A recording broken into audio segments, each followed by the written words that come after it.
Darius Hamilton stood in the middle of the airport terminal, hands cuffed behind his back, while hundreds of passengers stopped to stare.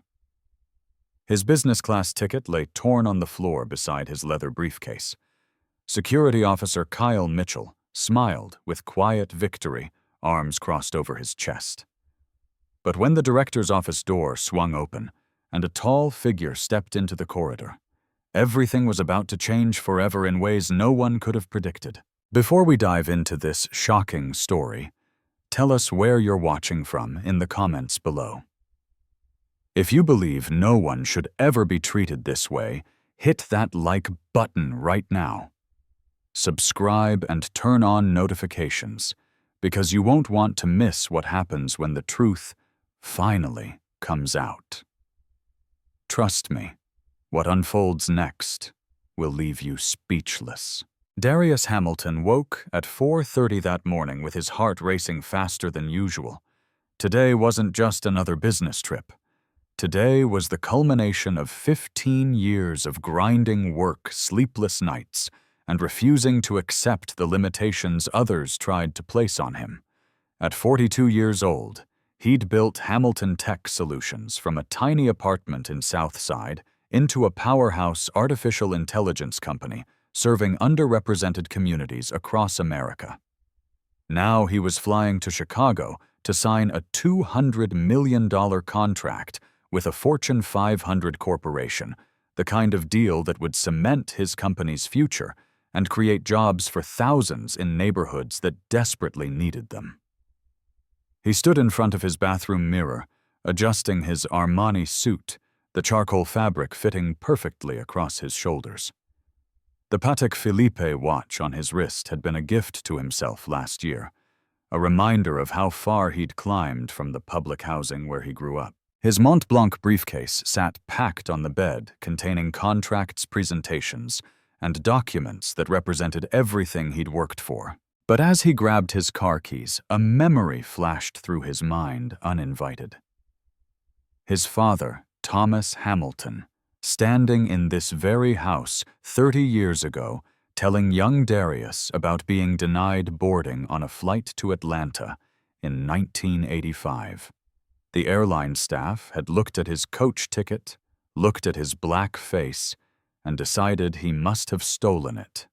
Thomas never got to see his son succeed. He'd died of a heart attack at 53, worn down by a lifetime of fighting against a world that constantly questioned his worth. Darius shook his head, pushing the memory away. Things were different now. He was different. He was a CEO, a millionaire, a man who commanded respect in boardrooms across the country. He drove through empty Atlanta streets toward Hartsfield-Jackson International Airport, the city still dark except for streetlights casting orange halos on wet pavement. The airport came into view just after 6 in the morning, its massive structure glowing against the pre-dawn sky. Darius pulled into executive parking, grabbed his briefcase and carry-on, and walked through the automatic doors into the bright fluorescent world of the terminal. Check-in went smoothly. The ticket agent smiled, processed his business class boarding pass, and wished him a pleasant flight. Security screening took only minutes with his TSA pre-check status. Everything was running perfectly on schedule. Darius arrived at Gate B-17 with 30 minutes to spare before his 6:45 departure. He stood in the business class boarding line, phone in hand, reviewing talking points for his Chicago presentation one final time. The gate agent called for business class passengers. Darius stepped forward, extending his phone to show his electronic boarding pass. But instead of the scanner's familiar beep, he heard silence. Kyle Mitchell, a white security officer with cold blue eyes and a tight mouth, held up one hand. "Sir, step aside, please. There's an issue with your ticket." Darius blinked, confused. He'd flown this route monthly for the past year. He was a diamond-level frequent flyer. His ticket was perfectly legitimate, purchased through his company's corporate account weeks ago. "I'm sorry, what issue?" Darius kept his voice calm and professional. The ticket is valid. You can scan it again if there's a technical problem. Kyle didn't scan it again. Instead, he called over his shoulder to another security officer standing near the wall. Greg, need you over here. Greg Thompson emerged from behind the check-in desk, a heavy-set white man in his mid-40s with thinning hair and a permanent scowl. He looked Darius up and down slowly, his eyes lingering on the expensive suit, the watch, the briefcase. Something in that look made Darius's stomach tighten. Darius maintained his composure, reaching into his jacket pocket for his wallet. He pulled out his driver's license, his passport, and his airline's diamond status card, laying them on the counter one by one, like evidence in a trial he shouldn't have to defend. As you can see, everything is in order. I'm a regular customer on this route.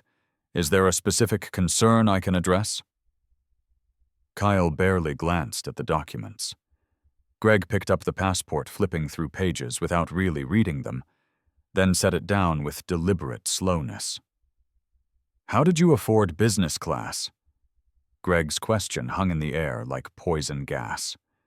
The implication was unmistakable, the subtext screaming louder than words. Darius felt heat rising in his chest but forced it back down. 15 years of navigating corporate America had taught him that showing anger, even justified anger, would only be used against him. I'm the CEO of Hamilton Tech Solutions. I fly business class every week for work. You can verify my frequent flyer status in your system. Greg made no move toward a computer. Instead, he crossed his arms and exchanged a look with Kyle that Darius recognized immediately. He'd seen that look in college when campus security questioned why he was in the engineering building. He'd seen it at bank meetings before his company took off. He'd seen it in restaurant parking lots when he climbed out of his Mercedes. It was the look that said, "We don't believe you belong here." Behind Darius, the boarding line was growing. Other business class passengers waited impatiently, checking watches and shifting carry-on bags. A young white woman in yoga pants and a sweatshirt stepped around Darius and approached the gate agent. She held out her phone. The agent scanned it without question, and she disappeared down the jetway. No questions about how she afforded her ticket. No demand to see identification. No suspicious looks. Just a smile and a, "Have a nice flight." An older Latino man in a business suit stepped forward next. The agent did ask to see his ID, but the tone was polite, perfunctory. 20 seconds later, he was boarding too. But Darius remained stuck at the counter while Kyle and Greg conducted the world's slowest ticket verification, their fingers moving across the keyboard like they were translating ancient hieroglyphics. Minutes ticked by. 6:25, 6:30. The flight was boarding, and Darius was being deliberately delayed. He could see it in their eyes, in the slight smirks they tried to hide. They were enjoying this. "Gentlemen, I need to board now, or I'll miss my flight. This is urgent." Darius kept his voice level but firm. "I have a critical business meeting in Chicago at 8:30. Greg looked up slowly. "Critical business meeting. What kind of business?" The question dripped with skepticism. Darius pulled his phone from his pocket, intending to show them his calendar, his company website, anything to prove his legitimacy. But as he raised the device, Kyle's hand shot out and grabbed his wrist. "No recording. That's against policy." "I'm not recording. I'm showing you my credentials." Kyle squeezed tighter. "Put the phone away now or we'll confiscate it." Darius pulled his arm back, his phone clutched in his hand. Around him, other passengers were starting to film with their own devices. A middle-aged white woman whispered loudly to her companion, "This is disgusting. They're only doing this because he's black." But her support meant nothing to Greg and Kyle. Greg turned to face the growing crowd. "Folks, please proceed to boarding. This doesn't concern you." Then he looked back at Darius with barely concealed contempt. "Sir, show me that policy about recording and writing because I know my rights." Darius's lawyer instincts kicked in. He'd dealt with enough discrimination cases to know when someone was violating protocol. Greg's face darkened. He leaned closer, lowering his voice so only Darius could hear. "Keep pushing and I'll call the cops. Do you really want that kind of trouble?" It was a threat, wrapped in a warning, wrapped in a promise. Darius knew exactly what Greg meant. A black man arguing with security at an airport could very quickly become a black man in handcuffs, a black man with a criminal record, a black man whose business deal evaporated because he couldn't make his flight. The system was designed this way. Greg knew it. Kyle knew it. And now Darius was trapped inside it. "We have reason to believe your ticket is fraudulent," Greg announced loudly enough for nearby passengers to hear. "You're not boarding this flight." Darius felt the words hit him like a physical blow. Fraudulent. The accusation hung in the air, poisoning everything around it. Passengers who'd been filming lowered their phones, slightly doubt creeping into their expressions. Was this man really a CEO, or was he trying to board with a stolen ticket? The seed of suspicion had been planted expertly. "My ticket is not fraudulent. Call your supervisor right now. Call the airline manager.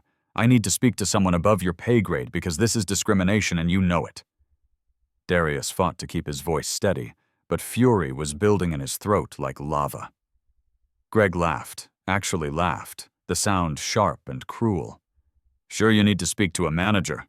Let me guess you're also royalty. Maybe a diplomat. Should we roll out a red carpet?"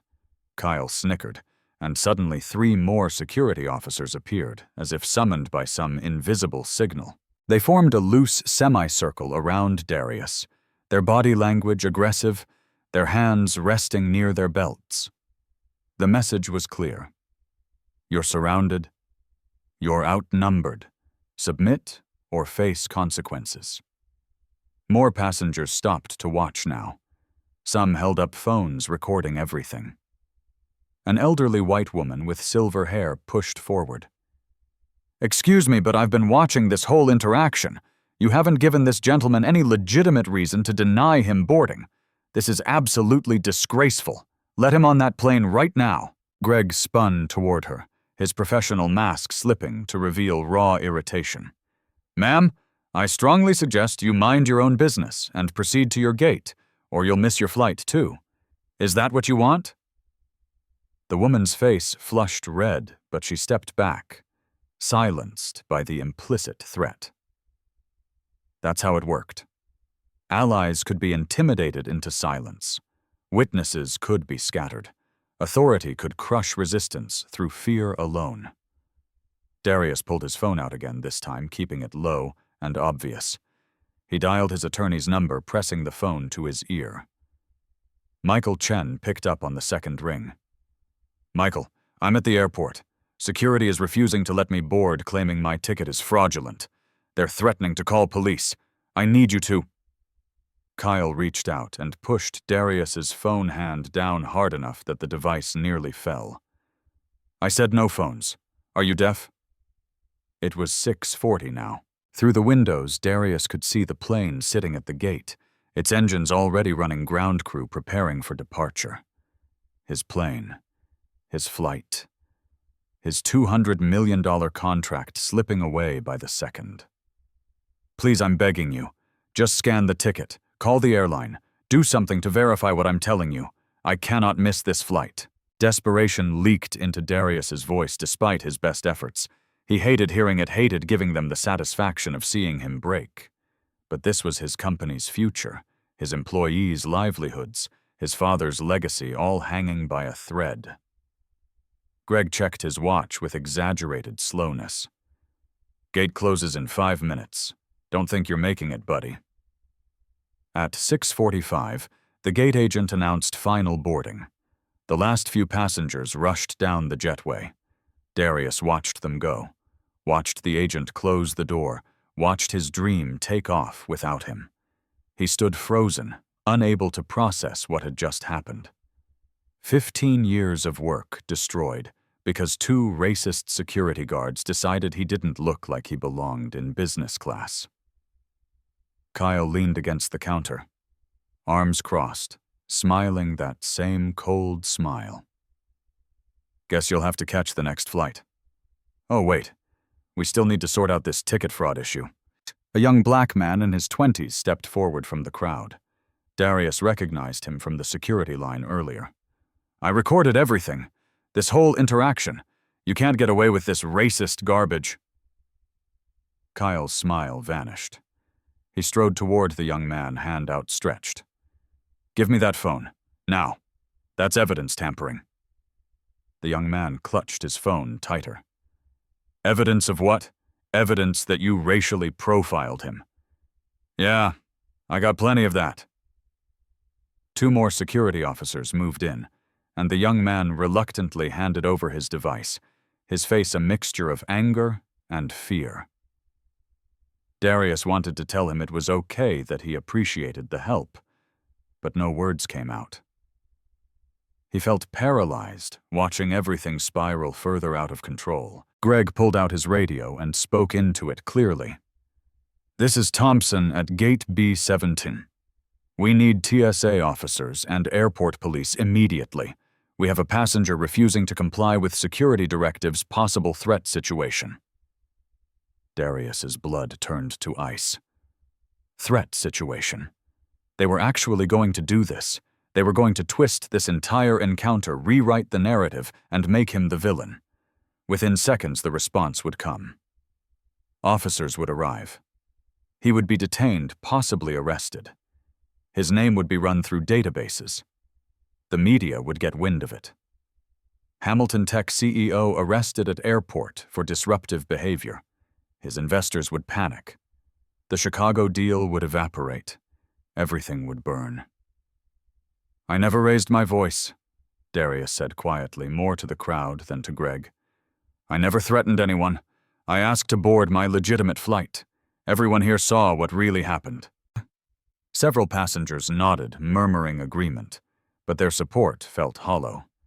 What good were witnesses when the people with badges and radios controlled the official story? Greg stepped close, his breath hot on Darius's face. You raised your voice. You refused to comply with security screening.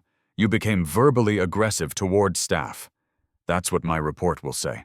That's what my colleagues will confirm. Your word against ours, and guess who they'll believe? The cruelty in his eyes was bottomless. This wasn't just about denying someone a flight. This was about power, about putting a successful black man back in what Greg considered his proper place.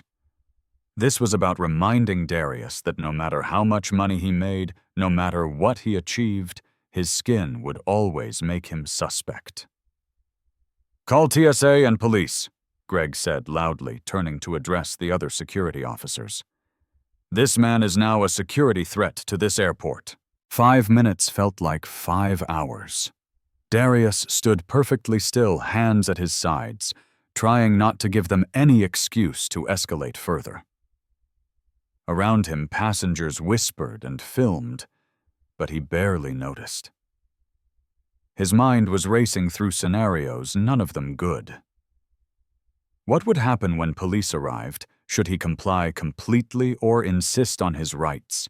Would they listen to reason, or had Greg and Kyle already poisoned them with lies?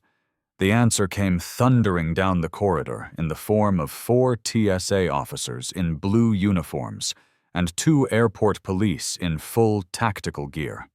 They moved fast, boots pounding tile radios, crackling with urgent chatter. Passengers scattered out of their path like schools of fish avoiding a shark. The lead officer, a stocky white man named Brad Cooper, according to his nameplate, surveyed the scene with hard eyes. Greg immediately approached him, speaking in low, urgent tones, his hands gesturing toward Darius like he was describing a dangerous animal. Kyle joined in, both of them, talking over each other, building their fictional narrative brick by brick. Darius couldn't hear exactly what they were saying, but he caught fragments. Threatened staff, refused to comply, aggressive behavior, possible intoxication. Each lie piled onto the previous one, creating a mountain of justification for whatever came next. Cooper listened, nodded, then turned to face Darius. Sir, I need you to place your hands behind your back right now. The words punched through Darius's chest. This was really happening. This was actually happening. "Officer, I haven't done anything wrong. These men racially profiled me, denied me boarding without legitimate cause, and are now lying about what occurred. There are multiple witnesses who recorded the entire interaction." Darius kept his voice calm but firm, trying to project reason and control even as panic clawed at his throat. Cooper's expression didn't change. "Sir, I'm not going to ask again. Hands behind your back. You're being detained for disorderly conduct and threatening airline personnel." Disorderly conduct, threatening. The charges were absurd, fabricated, impossible, but they were also effective. Darius knew that fighting this moment would only make it worse. If he resisted, they'd add resisting arrest to the list. If he argued, they'd call it further disruption. The system had him trapped in a cage made of false accusations and badge authority. Slowly feeling like he was moving through water, Darius placed his hands behind his back. The metal handcuffs clicked around his wrists with a sound that echoed through the terminal like gunshots. Cold steel bit into his skin. His shoulders pulled back at an uncomfortable angle, and hundreds of strangers watched him be treated like a criminal. The shame was overwhelming, crushing, suffocating. This was how his father must have felt that day in 1985. This was the weight black men carried every single day, knowing that at any moment, for any reason or no reason, they could be reduced to this. Humiliated in public. Stripped of dignity. Guilty until proven innocent, and sometimes guilty even after proving innocence. Cooper pulled Darius's phone from his pocket, then his wallet, his keys, his briefcase. Everything was confiscated, cataloged, placed in plastic bags like evidence from a crime scene. The passengers who'd been filming were approached by other TSA officers and firmly told to delete their footage or face similar detention. Most complied immediately, thumbs swiping across screens, erasing evidence of what they'd witnessed. The young black man who'd defended Darius earlier was pulled aside, his phone taken, and thoroughly examined before being returned with a warning. "Do you really think anyone can comment number 1 if they believe Darius should have been allowed to just explain himself without all this escalation? Hit that like button if you think this treatment was completely unjust, and make sure you're subscribed, because what happens next is going to shock you even more." Can you imagine standing there in handcuffs knowing you did nothing wrong, watching your entire life's work crumble because of someone else's prejudice? What would you do in Darius's position? Drop your thoughts below, and let's continue this story, because trust me, the real twist is still coming. Darius was escorted through the terminal, handcuffs cutting into his wrists, officers gripping his arms on both sides. Passengers stopped and stared. Some pointed. Others took photos despite the warnings. Children asked their parents why that man was being arrested. Darius kept his eyes forward, refusing to look at anyone, refusing to show how utterly destroyed he felt inside. They led him down a sterile corridor, away from the main terminal, through a door marked "Security Personnel Only," and into a small detention room. The space was maybe 10 feet by 10 feet, containing only a metal bench bolted to the wall and a small window with reinforced glass looking out onto the tarmac. Cooper removed the handcuffs long enough for Darius to sit, then recuffed his hands in front of his body. "Someone will be with you shortly to process your paperwork," Cooper said without emotion, then left, closing the door with a heavy metallic clunk. And then Darius was alone. Completely, utterly alone. He sat on the cold metal bench and stared at the wall, trying to process what had just happened. 2 hours ago, he'd been on top of the world, driving to the airport to close the deal of a lifetime. Now he sat in a detention cell, facing criminal charges that could destroy everything. Through the tiny window, he watched planes take off and land with mathematical precision. Somewhere in the terminal, Kyle and Greg were probably celebrating, high-fiving, laughing about putting that uppity black businessman in his place. Somewhere in Chicago, his business partners were checking their watches, wondering where he was beginning to doubt whether Hamilton Tech was reliable enough for a $200 million investment. Somewhere deep in his memory, his father's voice echoed. "Son, the world's going to try to break you. Don't let it. Don't ever let it." But sitting in that cold room, handcuffed and helpless, Darius felt broken in ways he'd never imagined possible. He thought of his wife, Tamara, waiting for his text that he'd landed safely. He thought of his daughter, asking if Daddy closed the big deal. He thought of his son wearing his Hamilton Tech shirt to school, proud of what his father built. What would he tell them? How could he explain that, despite doing everything right, despite climbing every ladder and breaking through every barrier, he'd been reduced to this because two men saw his skin before they saw his humanity? Time crawled. Minutes felt like hours. No one came to check on him. No one offered water or allowed him a phone call. He was simply left there to sit and suffer and think about how quickly success could be stripped away.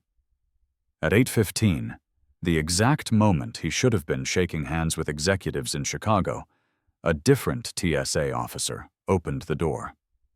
She was a black woman in her 50s, and something in her eyes looked pained. "Mr. Hamilton," she said quietly, "I need to inform you that you're potentially facing federal charges for interfering with airline operations. Do you understand the severity of this situation?" Federal charges. The words landed like stones in his stomach.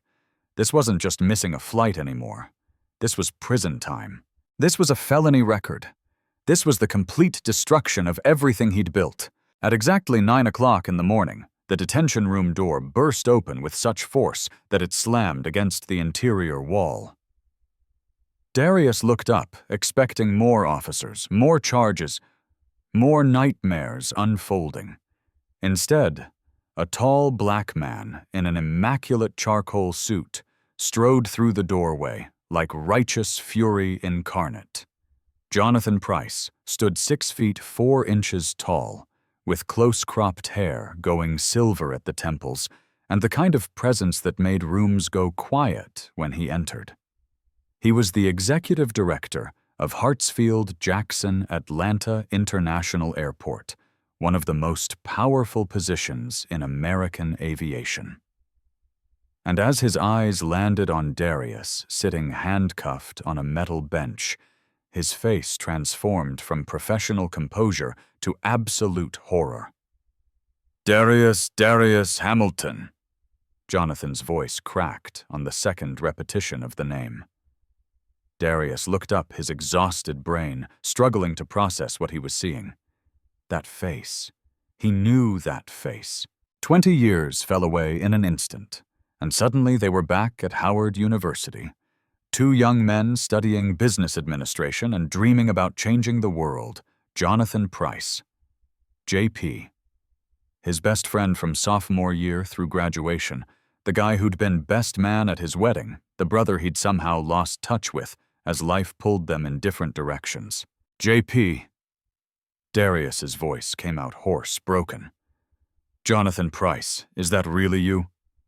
Jonathan was across the room in 3 strides, kneeling beside the bench, his hands hovering near Darius's shoulders, like he wanted to embrace him, but couldn't quite believe this was real. "What in God's name happened? Why are you in handcuffs? Why are you in this room?" He turned to face the TSA officer, who'd followed him in a young white man, who suddenly looked terrified. "Uncuff him, right now, this instant." The officer stammered. "Sir, but he's been charged with disorderly conduct and threatening staff.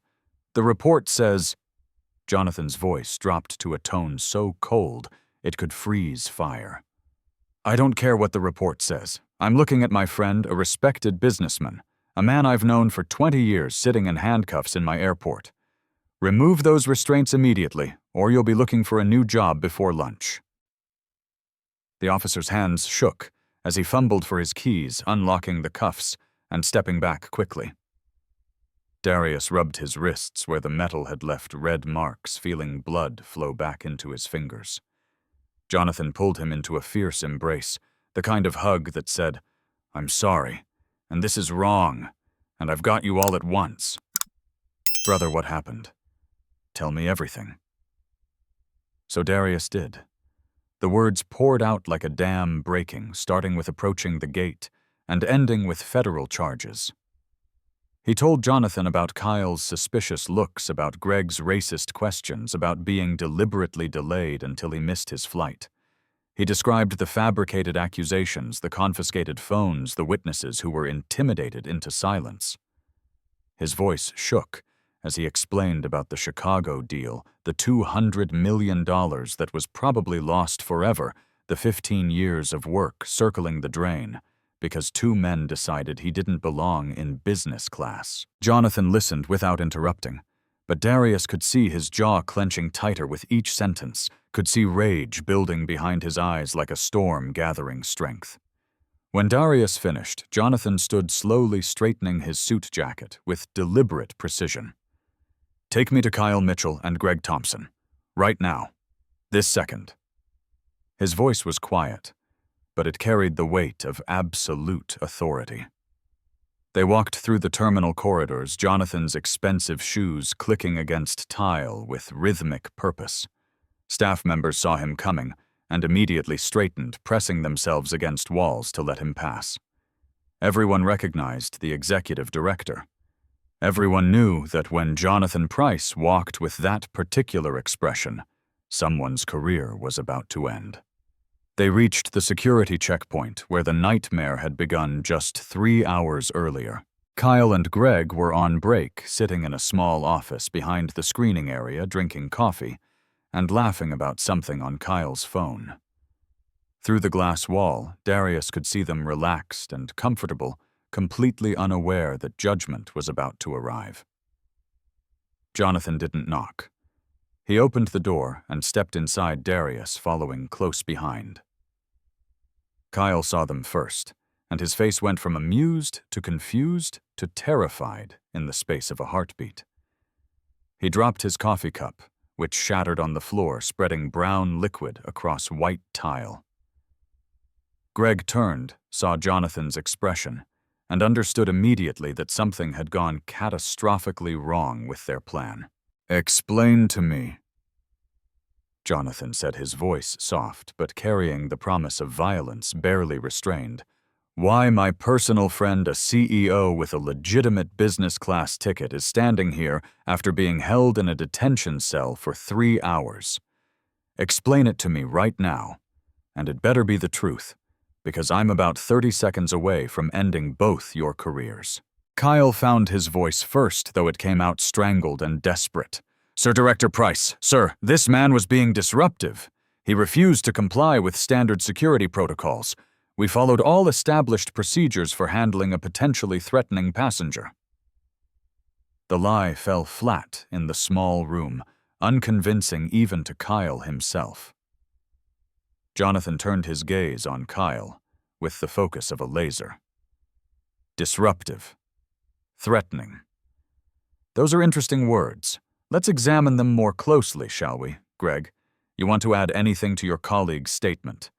Greg shifted his weight, sweat beginning to bead on his forehead despite the air conditioning.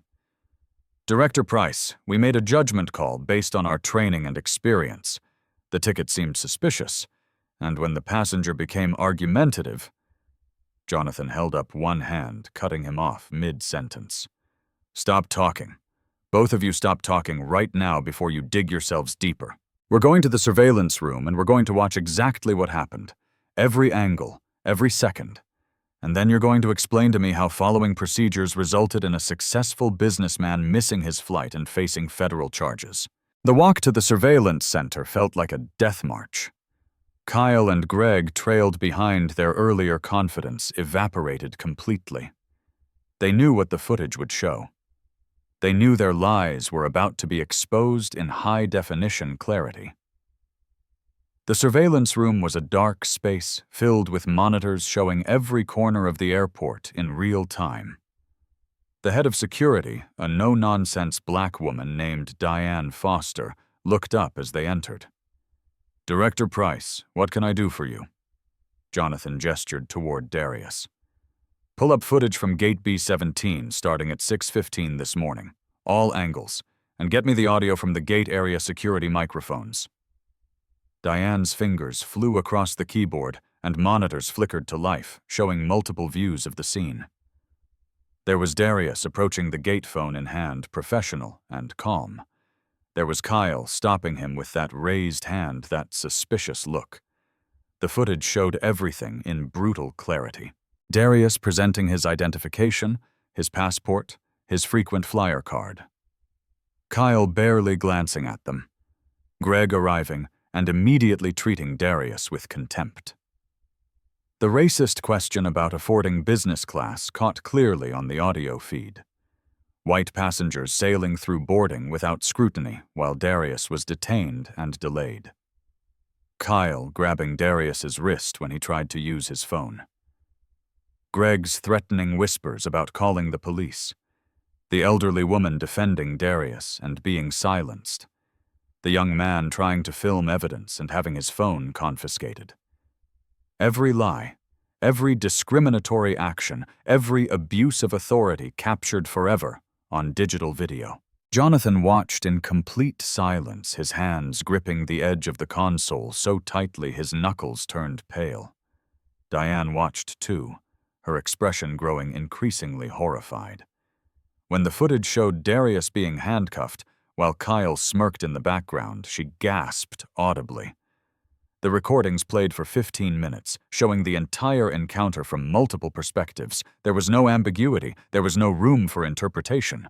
The racism was obvious, undeniable, and thoroughly documented. When the footage ended, Jonathan turned slowly to face Kyle and Greg. His voice when he spoke was barely above a whisper, but it carried more menace than shouting ever could. "You lied to police officers. You falsified an official security report. You racially profiled a passenger, denied him his legal right to board a paid flight, and then manufactured criminal charges to cover your actions. You did this in my airport under my authority while wearing uniforms that represent everything I've worked to build here." Kyle tried once more to salvage the situation. "Director Price, I was making a judgment call. In this post-9/11 environment, we have to be vigilant. If I made a mistake in assessing the situation—" Jonathan's hand slammed down on the console, the sound like a gunshot in the enclosed space. "Don't you dare invoke 9/11 to justify your racism. Don't you dare hide behind security concerns when what you really saw was a successful black man and couldn't stomach it. I know exactly what happened here because I've lived it myself 100 times." He turned to Diane. "Pull Kyle Mitchell's personnel file. Pull Greg Thompson's file. I want every complaint, every incident report, every piece of paper with their names on it." Diane worked quickly, pulling up digital records on a separate monitor. What appeared made Jonathan's expression darken even further. Kyle had 5 formal complaints about racial profiling filed against him in the past 2 years. A black woman denied boarding in March. A Latino family subjected to excessive screening in July. An elderly Indian man detained for 3 hours in September. All complaints filed, investigated, and ultimately dismissed due to insufficient evidence, despite witness statements. Greg's record was even worse. 7 complaints over 3 years, including 1 allegation of using a racial slur that had somehow resulted in only a written warning. HR had known. Management had known. And they'd done nothing because confronting racism was harder than ignoring it. "This ends today," Jonathan said, his voice regaining its commanding edge. "Diane, call HR immediately. Tell them I want termination paperwork prepared for Kyle Mitchell and Greg Thompson, effective immediately for cause. Racial discrimination, falsifying official reports, abuse of authority, and making false statements to law enforcement." Greg found his voice desperate now. "You can't fire us without a full investigation. Union rules require—" Jonathan spun to face him directly. "Watch me. I'm the executive director of this airport. I've just watched video evidence of you committing multiple fireable offenses. You're done. Both of you. Security escort these men out of my airport. Collect their badges, their credentials, and make sure they understand they're permanently banned from these premises." Two security officers appeared as if summoned, taking positions on either side of Kyle and Greg. Kyle's face crumbled, tears starting to stream down his cheeks. "I have a family. I need this job. Please, Director Price, I made a mistake. I'll apologize. I'll do whatever it takes." Jonathan's expression didn't soften even slightly. "You should have thought about your family before you decided to terrorize innocent passengers. You should have considered consequences before you abused the authority this airport gave you. Get them out of my sight." Kyle and Greg were led away, their protests fading down the corridor. Darius stood watching, feeling a strange mixture of satisfaction and emptiness. Justice was happening, but it felt hollow somehow. The damage was already done. The flight was already missed. The contract was probably already lost. Jonathan turned back to Darius, and his hard expression softened into something that looked like profound sadness. "I'm so sorry, brother. This should never have happened. Not here, not anywhere, but especially not in my airport." Darius found himself unable to speak, emotions too tangled to sort through. Relief, anger, grief, vindication all swirling together into something that felt too big to contain. Jonathan placed a hand on his shoulder. "Let's go to my office. We need to figure out how to make this right."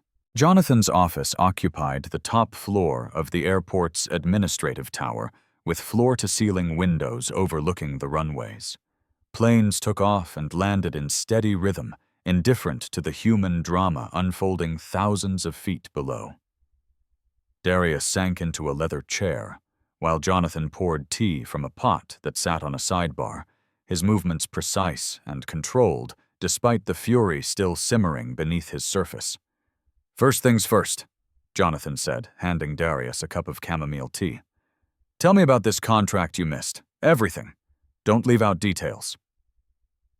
Darius explained Hamilton Tech Solutions, the AI platform designed to provide financial services and educational resources to underserved communities, the years of development, and the breakthrough that had attracted attention from major corporations. He described the Chicago meeting the $200 million partnership with Barrett Industries that would have expanded his operation nationwide, creating thousands of jobs and bringing technology access to neighborhoods that desperately needed it. His voice broke slightly as he admitted that the meeting was supposed to start at 8:30, that he'd now missed it completely, that Barrett Industries had probably already written him off as unreliable. Jonathan listened carefully occasionally, asking clarifying questions, his business mind processing information and formulating solutions. When Darius finished, Jonathan picked up his desk phone and dialed a number from memory. "Rebecca, this is Jonathan Price at Hartsfield-Jackson. I need you to connect me with Paul Barrett immediately. Yes, I know it's urgent. Tell him it concerns Darius Hamilton and a critical situation that requires his personal attention." There was a pause. Classical music playing faintly through the speaker, and then a male voice came on the line. "Jonathan, this is unexpected. What's going on?" Jonathan took a breath and launched into an explanation, his words chosen carefully but honestly. He described the racial profiling incident, the wrongful detention, the reason Darius had missed his flight. He took full responsibility as the airport's director, acknowledged the systemic failures that had allowed this to happen, and asked for understanding and patience. Paul Barrett, CEO of Barrett Industries, listened without interrupting. When Jonathan finished, there was a long pause that made Darius's heart sink. This was it. The deal was dead. Everything was lost. But then Paul spoke, and his voice carried genuine concern rather than dismissal. "Is Darius there with you now?" Can I speak to him directly? Jonathan handed the phone to Darius, who took it with trembling hands. Mr. Barrett, I apologize profusely for missing our meeting. If there's any way to reschedule. Paul cut him off gently. Darius, stop. What happened to you this morning is unacceptable and inexcusable. I'm not worried about a missed meeting. I'm worried about you and whether you're okay. The unexpected compassion hit Darius harder than anger would have. His eyes burned with tears he refused to let fall. I'm okay, sir. Thank you for asking. Paul continued. Here's what we're going to do. Our team will be in Chicago all week. We'll reschedule for this afternoon if you can make it, or tomorrow if you need time to recover. And Darius, just so we're crystal clear what happened to you, makes me want to work with Hamilton Tech even more, not less. We need partners who understand systemic injustice because they've lived it. Jonathan took the phone back and worked out details. Paul agreed to reschedule for 3 o'clock that afternoon, giving Darius time to get to Chicago and compose himself. Jonathan promised to arrange immediate transportation. When he hung up, Darius sat in stunned silence. The contract wasn't dead. The opportunity still existed. Maybe somehow this nightmare wouldn't destroy everything after all. But Jonathan wasn't finished. He called the airline's CEO next, a woman named Catherine Ellis, who ran the carrier that operated the flight Darius had been denied. Jonathan explained the situation with the same directness, and Catherine's response was immediate and unequivocal.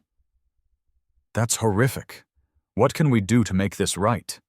Jonathan glanced at Darius. My friend wants systemic change, not just a settlement check. Can you work with that?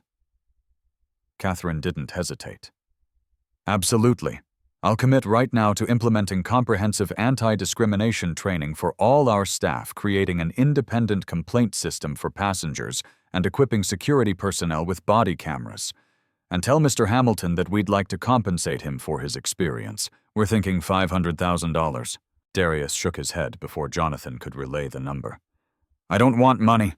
I want the policy changes she just described, implemented not just at her airline, but industry-wide. Can she use her influence to push other carriers to adopt similar measures? Jonathan repeated the request, and Catherine's respect came through clearly in her voice. Tell Mr. Hamilton I will personally lobby every airline CEO I know. We'll make this a turning point for the entire industry. And as for transportation to Chicago, we have a corporate jet that's sitting idle. It's his for the afternoon. Within 20 minutes, arrangements were complete. A private jet would take Darius to Chicago, arriving with an hour to spare before his rescheduled meeting. The contract was back in play. Policy changes were in motion. But as Jonathan ordered a car to drive Darius to the private aviation terminal, the emotional toll of the morning finally crashed over him. Darius buried his face in his hands and wept great, shuddering sobs that came from somewhere deep and broken inside. Jonathan sat beside him, one hand on his shoulder, saying nothing, because there were no words that could fix what had been fractured that morning. Eventually, Darius pulled himself together, wiping his eyes on his sleeve and taking deep breaths to steady himself. Thank you, JP. If you hadn't shown up when you did... Jonathan shook his head firmly. Don't thank me for doing what should have been done automatically. Thank yourself for keeping your composure when most people would have broken. Thank yourself for demanding change instead of just taking a settlement. You're stronger than I ever was, brother. Meanwhile, news of the incident was spreading beyond the airport's walls. The videos that passengers had filmed, the ones that officers had tried to delete, had already been uploaded to cloud storage. They were appearing on social media first as scattered posts on Twitter, then picked up by local news, then cascading across the internet with the unstoppable momentum of genuine injustice caught on camera. #Justice. For Darius began trending. Within hours, CNN picked up the story. NBC followed. The Washington Post published a detailed account based on eyewitness statements. Public opinion exploded with righteous fury at the clear, undeniable evidence of racial profiling. And Kyle Mitchell and Greg Thompson, whose names and photos were now circulating online, found themselves at the center of a firestorm. Their personal social media accounts were discovered and flooded with comments. Their home addresses were leaked. Kyle's wife received messages at her workplace. Greg's teenage children were harassed at school. The internet's mob justice was swift and merciless, and while Darius took no pleasure in their personal suffering, he understood that this public exposure was the only thing that might actually force systemic change. Private discrimination could be ignored or minimized, but discrimination caught on video and shared by millions demanded action. Darius rode to the private terminal in a black town car, watching Atlanta slip past the windows. He thought about his father, who'd never gotten justice, who'd died still carrying the weight of every humiliation he'd endured. This was for him. For every black person who'd been treated as less than as suspicious, as undeserving. The private jet was elegant and empty except for crew. Darius boarded, settled into a leather seat, and finally allowed himself to breathe. As the plane lifted into clear blue sky, he looked down at Hartsfield-Jackson International Airport, growing smaller below, and felt something shift inside his chest. The trauma would stay with him probably forever. But he'd survived. And more importantly, he'd made sure that survival meant something. The flight to Chicago took 90 minutes time that Darius spent reviewing his presentation and trying to compartmentalize the morning's trauma into a box he could open later. When the jet landed at a private airfield outside the city, a car was already waiting. He arrived at Barrett Industries headquarters at 2:30, 30 minutes early, and was immediately escorted to a conference room where Paul Barrett himself waited along with his executive team. Paul stood as Darius entered, extending a hand, not for a formal shake, but for a genuine, concerned greeting. Darius, before we talk business, I want you to know that everyone at this table watched the videos from this morning. We're all horrified by what happened, and we all admire how you handled it with such grace under impossible circumstances. Catherine Wells Barrett Industries Chief Operating Officer and a black woman in her 50s spoke next. What you experienced is something I've lived through versions of my entire career. The difference is you're doing something about it, and that matters more than any business deal. The meeting that followed was unlike anything Darius had imagined. Instead of carefully negotiating terms and trying to prove Hamilton Tech's worth, he found himself in a genuine partnership discussion with people who saw him not as a risky bet, but as exactly the kind of leader they wanted to work with. The original $200 million contract was increased to $250 million after Paul insisted that the additional $50 million would fund Hamilton Tech's expansion into smaller cities that Barrett Industries wanted to serve but hadn't yet reached. More than that, they added a clause dedicating a percentage of profits to the Equal Skies Foundation, an organization that Darius decided to create right there in the conference room. The foundation would support victims of discrimination in travel and transportation, providing legal assistance counseling and advocacy for policy change. By 4 o'clock, contracts were signed, hands were shaken, and Darius Hamilton walked out of Barrett Industries with not just a deal, but a mission. The flight back to Atlanta that evening was quiet. Darius sat with his laptop open, drafting the framework for Equal Skies, outlining training programs and complaint procedures and accountability measures. The work felt right, in a way that pure business never had. This was purpose. This was legacy.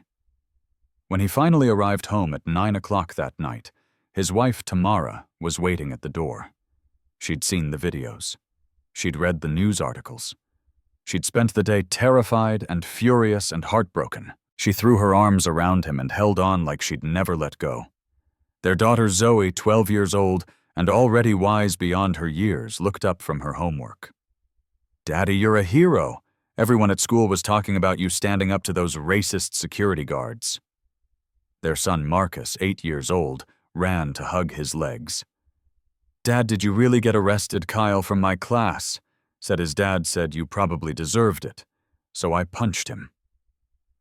Darius knelt down, pulling both children close. "Marcus, we don't solve problems with violence, but I understand why you were angry. What happened to me today wasn't fair, and it wasn't right. But we're going to use what happened to make things better for everyone." Later, after the children were in bed, Darius sat with Tamara on their back porch and finally let himself break down completely. He told her everything, including the parts he'd left out of the official story. The fear when the handcuffs clicked closed, the certainty that his life was about to be destroyed, the memory of his father's face when he talked about his own humiliation decades ago. Tamara held him while he cried, offering no platitudes or false comfort, just solid presence and unconditional support. The next morning, Jonathan called with more news. The Federal Aviation Administration had announced a nationwide investigation into racial profiling practices at American airports. Hartsfield-Jackson was implementing Jonathan's proposed reforms immediately with other major airports, including LAX, JFK, and O'Hare, committing to follow suit. Kyle Mitchell and Greg Thompson had been criminally charged with filing false police reports and faced potential jail time. Their union was refusing to defend them due to the overwhelming video evidence.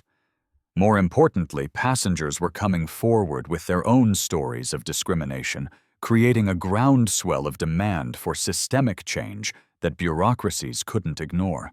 Darius spent the next 6 months working 18-hour days building Hamilton Tech while simultaneously creating Equal Skies Foundation into a functional organization. He hired lawyers, counselors, and policy advocates. He met with Congress members and airline executives and airport directors. He gave speeches and interviews and testimonies, always bringing the conversation back to one central point. Systems don't change themselves. People have to force them to change. By the time his case reached its 1-year anniversary, Darius Hamilton had become something he'd never sought to be: a symbol of resistance, a voice for change, a man who'd transformed his trauma into progress. 1 year after being handcuffed in front of hundreds of strangers, Darius Hamilton stood in the main terminal of Hartsfield-Jackson International Airport, surrounded by cameras and reporters and dignitaries. Today was the official opening of the Darius Hamilton Equal Travel Center, a permanent installation within the airport that would serve as a resource hub for passengers experiencing discrimination. The center featured private consultation rooms, direct lines to civil rights attorneys, and staff trained specifically in handling bias incidents. It was a small space, maybe 1,000 square feet, but it represented something monumental: institutional acknowledgement that discrimination existed and commitment to addressing it. Jonathan Price stood at a podium, his voice carrying through the crowded atrium. 1 year ago, something happened in this airport that should never happen anywhere. My friend Darius was treated as a criminal simply for being black and successful. But instead of letting that injustice destroy him, he chose to create change. Today, we honor that choice and commit to continuing the work he started. Darius's family stood in the front row, Tamara radiant in a blue dress holding Marcus's hand. Zoe looking so grown up it made his heart ache. Behind them, dozens of people Darius had met through Equal Skies Foundation, each with their own stories of discrimination, each helped by the organization that his suffering had birthed.